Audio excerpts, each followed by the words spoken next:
So Taylor Swift is sitting in a coffee shop trying to write a breakup song about her fiancé Travis Kelce. Except there's one massive problem. He keeps doing everything right. And that's when Jesus walks in, sits down at her table, and says, "Writer's block, huh?" Yeah, that Jesus. At a coffee shop, giving songwriting advice to Taylor Swift. And trust me, this conversation goes exactly where you think it does. And also nowhere you'd expect. Let me take you back to how this whole thing started. Picture this. It's a Tuesday afternoon. Taylor Swift is surrounded by crumpled paper, empty coffee cups, and the unmistakable aura of creative desperation. She's been staring at her guitar for 20 minutes without playing a single chord. A friendly-looking guy walks in, orders just water, which makes the barista pause for a suspicious amount of time, and sits down at her table without asking. Taylor looks up, exhausted. "Can I help you?" "You looked like you could use some company. Writer's block?" She gestures at the paper mountain around her. "Is it that obvious?" "Well, you just tried to drink from an empty cup for the 4th time, so yes." She can't help but laugh. "Okay, fair. I'm trying to write a breakup song and I literally cannot do it, which is insane because breakup songs are kind of my thing. I've built an empire on them." He nods, genuinely curious. "Tell me about this breakup." "Well, that's the problem. I'm engaged to Travis Kelce, you know, the NFL guy, and he's perfect. Like, annoyingly perfect. He shows up for me. He communicates like an actual adult. He went to therapy without me having to suggest it 17 times. It's disgusting how healthy this relationship is." The stranger is trying not to smile. "That sounds terrible? For my career?" "Yes." Taylor flips through her notebook, showing page after page of crossed-out lyrics. "Look at this disaster. Yesterday I wrote, 'You left me standing there.' Then I remembered he literally drove me to the studio that morning and waited in the car for 3 hours just to take me home safely. Crossed out." She flips another page. "I'm so done with you. But I'm literally planning our wedding. This is the last time you break my heart. His biggest crime is being too competitive at Scrabble. We are never getting back together. We never broke up." The stranger picks up her notebook, flipping through the carnage. "Wow, that's a lot of crossed-out trauma that never happened. Right? My producer called yesterday. He's like, 'How's the album coming?' I said, 'I'm exploring new emotional territory.' He said, 'Is that code for writer's block?' I said, 'No.'" She pauses. "It was absolutely code for writer's block. So let me understand this correctly," he says, setting down the notebook. "You're upset because your relationship is going well?" Taylor throws her hands up.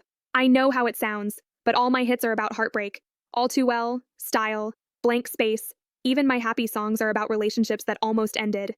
And now I'm in this stable, committed, actually functional relationship, and my entire creative process has just evaporated." She starts pacing now, animated. "My fans expect certain things from me. They expect the drama, the revenge, the 'I'm better off without you' energy. What am I supposed to give them?" He remembered to take out the trash. A love story? Track 5. He Actually Listens When I Talk? Those would be very different albums. And here's the worst part. I want to write about this relationship. I want to write about how it feels to be with someone who doesn't make me anxious, who doesn't play mind games, who doesn't ghost me after 3 months like it's a personality trait. But every time I try, it sounds like a self-help book, not a pop song. She grabs her guitar and plays a quick riff. Listen to this attempt. He texts back within reasonable time frames, shows consistent emotional availability, and validates my feelings without being asked. That's not a chorus. That's a therapy breakthrough. The stranger is laughing now, genuinely amused. That is remarkably specific. It's too specific. Nobody wants to stream He Respected My Boundaries. The album. Taylor sits back down, defeated. "Okay, you know what? Maybe I just need to try harder. Maybe I'm not being creative enough." She picks up her guitar with renewed determination. First attempt. Ready? Here we go. She starts playing dramatically. Verse 1. "You said you'd stay forever, but forever came too fast." She stops abruptly. "Wait, that sounds like I'm complaining that he kept his promises. What kind of toxic message is that?" "A very confusing one." "Exactly." She tries again. "Okay, take 2. I gave you everything, but everything wasn't enough." She stops again. "No, that's a lie. He never asked for everything. He specifically told me I don't have to be Taylor Swift all the time. He likes me when I'm just me, who burns toast and forgets to answer texts because I was in the studio for 12 hours. The stranger is watching her with interest. He sounds like a good person. He is! That's the problem! She's spiraling now. Take 3. This is the last time you're gonna hurt me. Did he hurt you? No! That's the point. The most painful thing he's done recently is beat me in Monopoly, and he didn't even gloat about it. Who doesn't gloat after winning Monopoly? Suspicious behavior. She plays another attempt. I'm a nightmare dressed like a daydream. Wait, I already used that one. And also, I'm not really a nightmare anymore. I've been to therapy too. We've both been to therapy. We have joint coping mechanisms. The stranger is thoroughly enjoying this meltdown. What about something like, you're a daydream dressed like a really stable life partner? Taylor points at him. See? That's the problem. It's not edgy enough. Where's the tension? The drama? The key change where I realize my self-worth while wearing a really expensive outfit? What if the drama is in learning to trust something good? She pauses. What? What if the tension isn't in the breakup? It's in the staying. What if the real story is learning to believe that not everything good will turn bad? Taylor stares at him. Okay, who are you? Because those are surprisingly deep questions for someone who just randomly sat at my table uninvited. He smiles mysteriously. Just someone who knows something about love that doesn't quit. Oh, really? Taylor leans back, skeptical but intrigued. Tell me about your relationship expertise then, mystery coffee shop philosopher. Well, he begins casually, I've been in a committed relationship for about 2,000 years. Taylor's coffee cup stops halfway to her mouth. I'm sorry, 2,000. Give or take a few years, yes. Okay, I'm listening. This better be good. He settles in. So in this relationship, I've been betrayed. Extensively. One of my closest friends sold me out for money. Another one denied even knowing me. 3 times in one night, actually. Before breakfast. And the rest of my inner circle? They completely abandoned me when things got really difficult. Just scattered. Full-on ghosted me at the absolute worst moment. Taylor's jaw drops. That's horrible. What did you do? Because if someone did that to me, I would write the most devastating album trilogy about them. It would have its own ERA. There would be color schemes. I know you would. I've heard them. Very catchy, by the way. She stops. Wait, what? I forgave them. All of them. Came back and gave them another chance. You came back? After they abandoned you when you needed them most? She's processing hard. That's either the healthiest thing I've ever heard or the most codependent. I genuinely cannot tell which. The stranger laughs warmly. I prefer to think of it as committed. Committed is showing up for date night. You're describing something else entirely. What happened after you came back? Well, technically I died first. But yes, after I came back. Taylor interrupts, standing up. I'm sorry. Died? You died and still came back to the relationship? That's not even a comeback story. That's a whole resurrection narrative. That's the most intense commitment I've ever heard of. That makes my engagement look like a casual coffee date. Other coffee shop patrons are definitely staring now. But here's the thing, he continues calmly. I didn't come back because they apologized first. I didn't wait for them to grovel or write public statements or prove they'd changed. I came back because I decided the relationship was worth more than the betrayal. Taylor sits back down slowly, stunned into rare silence. Finally, you forgave them before they apologized? Yes. I don't even forgive people after they apologize. I forgive them 3 albums later, in the 3rd verse of a song that goes triple platinum, with a music video that costs $2 million. That's my forgiveness timeline. I'm aware. He smiles. Again, very catchy songs. She's staring at him now, really studying his face. Something is clicking. Who are you? And don't say, just a guy, because just guys don't talk about dying and coming back like it's a casual Tuesday morning activity. He just looks at her with those impossibly kind eyes. Oh my God. Her hand goes to her mouth. Oh you. He raises an eyebrow. There it is. I've been complaining about my perfectly healthy relationship to you? She's standing again, pacing frantically. I tried to write a breakup song about someone who reflects your kind of love. Committed, sacrificial, doesn't quit even when you give them 17 reasons to quit. I literally tried to turn unconditional love into a revenge anthem. Jesus, because yes, it's him, is laughing now. Full, genuine laughter. This is the weirdest day of my life, Taylor is spiraling. And I've been to the Met Gala. I've had feuds with other celebrities. I've performed at stadiums. But this? This is the weirdest. To be fair, Jesus says, your creative struggle is very real. She sits back down, covering her face. I can't believe this. What do I even do with this information? Jesus leans forward. Can I ask you something? Why do you think all your best songs have been about heartbreak?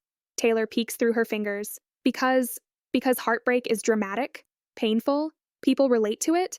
But do you still relate to it? What do you mean? I mean, you're sitting here engaged to someone who clearly loves you well, trying desperately to write about pain you're not feeling anymore. Why?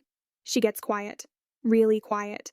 Because that's what I know how to do. I know how to write about leaving, about being left, about picking up the pieces and moving on. I know how to turn pain into art. But what if the art isn't supposed to come from pain anymore? Taylor's voice cracks a little. Then what's it supposed to come from? Hope. She looks up at him. Writing about heartbreak protects you, Jesus explains gently. You're the victim, you're moving on, you're strong, you control the narrative, but writing about someone who stays, about trusting someone enough to believe they won't leave, that requires hope, and hope is terrifying because you can't control it, you can only choose it. Taylor is quiet for a long moment. That's the scariest thing anyone's ever said to me. Here's what I think, Jesus continues. You're not blocked because you have nothing to write about. You're blocked because you have too much to write about, and you don't know how to contain it in the old format. A love that doesn't quit, that doesn't have an exit strategy, that chooses you on the hard days and the boring days and the days you're not even sure you choose yourself. That's bigger than a 3-minute pop song. That's an entire worldview shift. So what do I do with it? Write it anyway. Stop trying to make it sound like your old songs. Let it sound like your new life. Taylor picks up her guitar slowly, reverently. Okay, but I'm warning you right now, if this turns into a worship song, my publicist is going to have questions. Let her have questions. Sometimes the best art makes people question things. She starts strumming tentatively. What if I mess it up? What if I write about this kind of love and people don't relate?